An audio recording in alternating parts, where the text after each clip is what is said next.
Backward ایریے کے لوگ ہیں ان کو ہر طرف سے نظر انداز کیا جاتا ہے.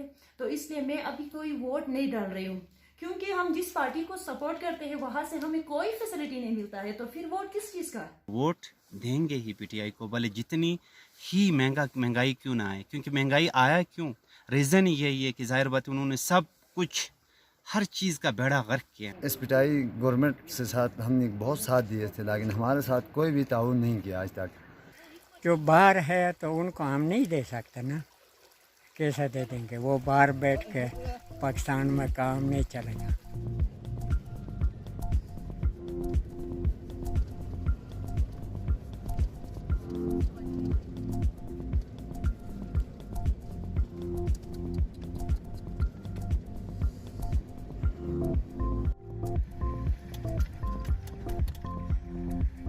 کیونکہ ہمیں جو ایکسپیرینس ہوا ہے 42 ایئرس اولڈ, میں جو جس چیز کو دیکھ رہا ہوں نا, جو آپ سیاست کی بات کر رہے ہیں, ہمیں فیئر اینڈ ٹرانسپیرنٹ چاہیے.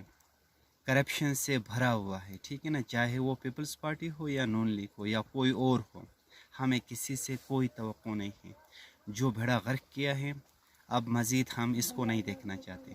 ہمیں تھوڑا سا برداشت کرنا چاہیے. انشاءاللہ بہت جلد یہ حکومت جو ہے نا پھر اپنے عروج پہ آئے گی. ایک روٹی یہاں پہ ہمیں 30 روپے کی ملتی ہے, اور بالکل بہت بری حالت ہے. کوئی بھی کام اس پٹائی نے ہمارا نہیں کیا, اور ہماری بجلی آج کتنا دن سے غائب ہے, اور کوئی پوچھنے والے بھی نہیں ہیں ہم سے کہ یہاں بھی کوئی انسان رہ رہے ہیں یا کوئی جانور رہے. جب الیکشن کی دور آتی ہے تو ایک کہتا ہے کہ میں کام کرتا ہوں, دوسرا کہتا ہے میں کام کرتا ہوں. جو بھی ان کا جی چاہے ان کی مطلب ہو جاتی ہے, چھوڑ کے جاتے ہیں ان سے.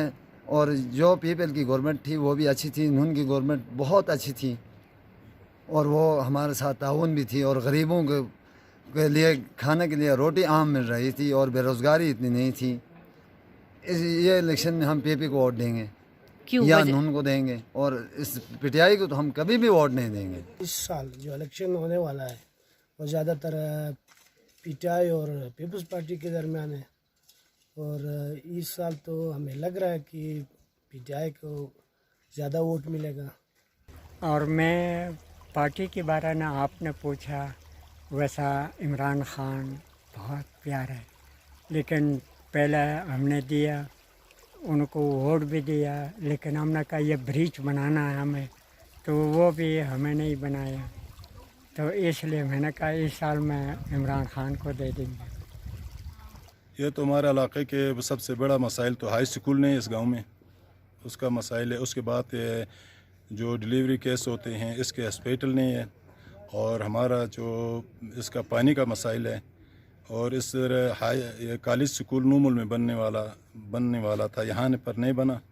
اور اس کے ساتھ پھر اس کا ڈی او جو بڑا ہاسپیٹل ہے وہ بھی ہمارا ادھر نہیں ہے اس ایریا پہ. کچھ نہیں کہا. اس سے پہلے کوئی بھی آ گیا بس صرف اپنے لیے ان کی کمایا, ادھر گاؤں کے لیے کچھ نہیں دیا.